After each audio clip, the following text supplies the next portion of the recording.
በስመው አይባል ወጮክ ብላችሁ በሉ እንጂ በስመ አብ እንዴ በህማማ በስመ አብ አይባልም ነው። ረስቼው ነው ይቅርታ። አንዳንድ ጊዜ እኮ ይረሳል። ክቡር አባታችን የደብራችን አስተዳዳሪ የእግዚአብሔር ቤተሰቦች ምእመናን እንዴት ዋላችሁ? ኧረ እንዴት ዋላችሁ? በየጊዜው በየቦታው በየምክንያቱ የሚመክረን የሚያስተምረን መስማት የምንችለውን የነገረን ከአቅማችን በላይ ነግሮ ያላስጨነቀን ከአቅማችን በታችም ሆኖ ለትችት ያላጋለጠን አምላካችን ዘ ክብርና ምስጋና ይግባው። እናንተ የምትሰሙት እኛ የምንናገረው አይንሳችሁ። እግዚአብሔር ጆሮአችሁን ይክፈት፣ አንደበታችን ይፍታ።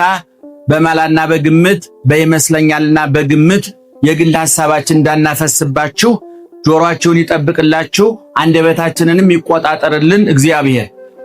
ቁሙ ወአጽምዑ ወንጌለ ቅዱሰ ዜናሁ ለእግዚእነ ኢየሱስ ክርስቶስ። ቁሙ በሉ እስኪ። መቼም ያስቸግራችሁን ብዬ ነው። ቁሙ ወአጽምዑ። እስኪ በዚህ በኩል ቁሙ ወአጽምዑ ወንጌለ ቅዱሰ ዜናሁ ለእግዚእነ ወመድኃኒነ ኢየሱስ ክርስቶስ። ይህን ይዛችሁ ወደ ትምህርት የምንገባው ርዕሱ ይሄ ነው። የትምህርቱ በሉት ሳትይዙ አልተረጉም። በእኛ ትምህርት ቤት ጉባኤ ስናስተምር ተማሪው አንብቦ ነው የምንተረጉመው። ጥሬቃ ይዞ ነው የምንመነዝርለት እንጂ ዝም ብሎ ባዶ እጁን መጥቶ አንተረጉም። አንድ ጊዜ ልበላችሁ። ቁሙ እስኪ ወንዶቹ ቁሙን ያዙ። ወአጽምዑ ምን አልኩኝ? ወንጌለ ቅዱሰ ዜናሁ ለእግዚእነ ወመድኃኒነ ኢየሱስ ክርስቶስ።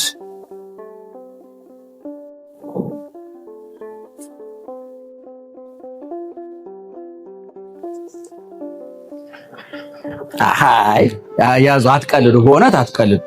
የሐሳብ መስጫ ሳጥን መሆን የለባችሁ። ማለት ተሳተፉ እንዴ። ቁሙ ወአጽምዑ ወንጌለ ቅዱሰ ዜናሁ ለእግዚእነ ወመድኃኒነ ኢየሱስ ክርስቶስ።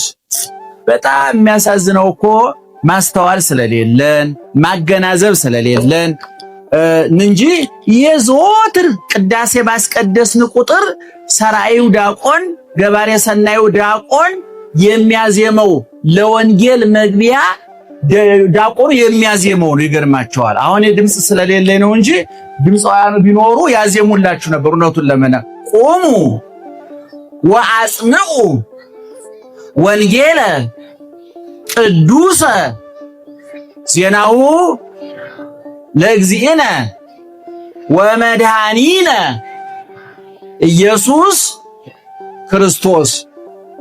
የኢየሱስ ክርስቶስን ነገር የሚናገረውን ቅዱስ ወንጌል ቁማችሁ አዳምጡ ማለት ነው።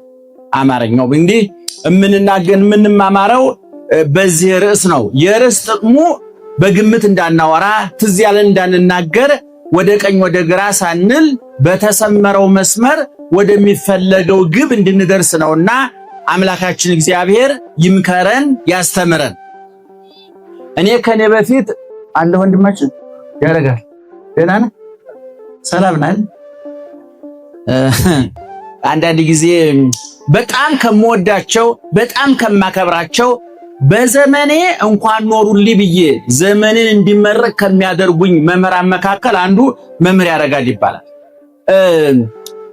ብዙ ኢትዮጵያውያን አንባቢዎች አይደለም። ለነገሩ እንድታነቡ አንገፋፋችሁም። ኑሮ እያባከናችሁ በየት በኩል ታነቡታላችሁ?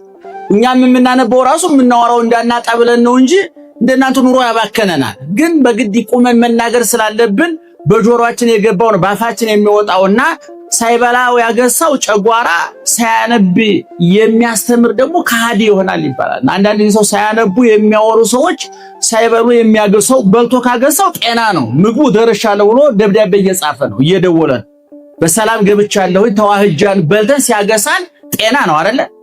ሳንበላ ካገሳን ግን በሽታ አለብን ማለት ነው። ሰው ሳያነብ ካወራ ሳይበላ እያገሳን ነው የሆነ የኑሮ አስነ በሽታ አለብን ማለት ነው። እና ስለዚህ ሳናነብ እንዳናወራ እናነባለን። እግዚአብሔር ይበል ይመስል እና ወንድማችን በጣም ትልልቅ እኔ የምጠቅሳቸው እንኳን 5 መጽሐፍ ጽፏል። መድሎተ ጽድቅ የሚባል 3 ክፍል ያለው ወደ 450 500 ገጽ እያንዳንዱ ያለው ሶስቱንም እንደው ልቅም አድርገን ያነበብኳቸው ተጠቅሜባቸዋለሁ። ሶስት አራተኛ ሳይንስና ሃይማኖት በተለይ ወጣቶች እንደው ወጣቶች እባካችሁ እንደው በዚህ በሃያዎቹ በሰው 50 ዓመት በኋላ ወጪ ገቢ የለም ታውቃላችሁ። እድሜ እየገፋ ሲመጣ ብዙ ማውራት እንጂ መስማት ጆሮአችን ስራ ያቆምና አንደበታችን የሚፈተው አሁን የ60 ዓመት ሰው ብታገኙት ከምትነግሩት ብትሰሙት ይቀናዋል። ድሮ ወንድቁ እንደዚህ ቦታ ሄጄ እዛ ቦታ ደርሼ አሁን አዲስ ነገር ብትነግሩት እየነጠረ ነው የሚመለሰው። ይገርማችኋል። አትንገሩ። ለሰባና ለስልሳ ሽማግሌ ስታገኙ አባባ እስኪ ያሳለፉት ይንገሩ አትበሉት እንጂ አሁን ያለውን አትንገሩ። አይቀበላል። ምናልባት አውርታችሁ ነጥሮ ነው የሚመለሰው። እና እኔ በተለይ ወጣቶች በዚህ በሃያዎቹ በሰላሳዎቹ በአርባዎቹ ያላችሁ ወጣቶች በፖለቲካው በሃይማኖቱ ማንም የሐሳብ መስጫሳሳን ያደረጋችሁ ስለማታነቡ ማንም ትዝ ያለውን የሚያወራባችሁ እንደ ደርክ የሚነዳችሁ ስለማናነብ ነው። ስለዚህ ወንድማችን በተለይ ወጣቶች እንደው በዚህ በሰላሳዎቹ ውስጥ ያላችሁ ወጣቶች እንድታነቡ ሁለት መጽሐፍ ጠቁማችኋለሁ። አንደኛው ሳይንስና ሃይማኖት የሚል አንድ 400 ገጽ ነው። አንድ 400 ገጽ ይሆናል። 420 430 ይሆናል ይመስለኛል። ምን አልኳችሁ? ድገሙት። ሳይንስና ሃይማኖት ጓደኞች አሉ። ስለተጫፈሩ ጓደኞች እንዳይመስሏችሁ። እኔ ከዚህ ተናግሬያለሁ። ሃይማኖት ሹፌር ነው፣ ሳይንስ ደግሞ ወያላ ታውቃላችሁ። ወያላ መርካቶ ብሎ ሲሰበስብ ቆይቶ ሹፌሩ ወደ ቀራንዮ ቢነዳው ወያላ ከመጮህ ያለፈ ትርጉም የለውም። ዋናው የህይወታችን ሹፌር ሃይማኖታችን ነው። ወያላው ግን ለመሳፈር ያስፈልገናል። ሳይንስ ለኑሯችን ያስፈልገናል። እንደውም ብዙ ጊዜ እናገራለን። ሳይንስና ቴክኖሎጂ ኑሯችንን፣ ፍልስፍናና ስነ ልቦና አስተሳሰባችንን፣ ሃይማኖት ህይወታችንን ይቀይራሉ ብዬ ብዙ ጊዜ ተናግሬው አውቃለሁ። ይሄ አስፈላጊ ነው። ሳይኮሎጂ አስፈላጊ ነው። ፊሎሶፊ አስፈላጊ ነው። ሳይንስና ቴክኖሎጂ አስፈላጊ ነው። ሁሉንም ጠቅልሎ ግን ሃይማኖት አስፈላጊ ነው። ጨው ነው፣ ማጣፈጫ ነው፣ ህይወትን ማቃኝና ሳይንስና ሃይማኖት የሚል መጽሐፍ ጠቁሚያችኋል። ወጣቶች ደህና ዋላችሁ። ምን የሚል መጽሐፍ ጠቆምኳችሁ? ማስታወሻችሁ ላይ ያዙ። እንደውን ህማማት ነው። ትንሳኤ ሲወጣ በሚያዚያ ውስጥ 1 ወር 2 ወር እንክት አድርጋችሁ አኝካችሁ አታኝኮ የሚዋጥ ከመጽሐፍት መካከል ቀምሰን የምንተፋቸው አሉ፣ አኝከን የምንተፋቸው አሉ፣ አኝከን የምንውጣቸው አሉ። ይሄ ታኝኮ ከሚዋጡት መካከል ነው። ሁለተኛ ደግሞ ቅርብ ጊዜ ደግሞ እሱንም አሁን ሰሞኑን አንድ ጊዜ ጨርሼ ሁለተኛ ጀምሬዋለሁኝ። ኢቮሉሽን የሚባለው የቻርልስ ዳርዊን ይሄ የዝግመተ ለውጥ ሰው በዝግመት ነው። ዝንጀሮ ነበረ እየቆየ እየዋለ እያደረ ሲመጣ ዝንጀሮ ሆነ ነው ሰው ሆነ የሚለውን በእውነት በብዙ ማስረጃ የራሳቸው ጸሐፊዎች የጻፏቸውን ደራሲያን የጻፈው መጽሐፍት እየጠቀሰ ፈትፍቶ ያስረዳበት ያስተማረበት ትልቅ መጽሐፍ ነው። ለወጣቶቹ ሳይንስና ሃይማኖትን እና ደግሞ ኢቮሉሽን የቻርልስ ዳርዊንን ቲዮሪ የተረጎመበት ያብራራበት ያፈረሰበት ድጅኖ ነው፣ ደማሚት ነው፣ ፈንጅ ነው። በእውነቱ አንብባችሁ ማንም ለሶስት ነገር ይጠቅማል። አንደኛ በሃይማኖት ያጸናል፣ ሁለተኛ የምታወሩት እንዳያልቅባችሁ ይሆናል። አንዳንድ ሰው ተሰብስቦ ትንሽ ካወራ በኋላ ጸጥ የሚለው የሚያወራው እያለቀበት። ምክንያቱም ሰው ካልጠጣ ይሻላል፣ ካላነበበ ያወራል። ከየት ያመጣዋል? ደህና ዋላችሁ። አሁን ስንጠጣ ምን ይመጣል? ሽንት ይመጣል። ሳይጠጣ ከሸነ በሽታ አለበት ማለት ነው።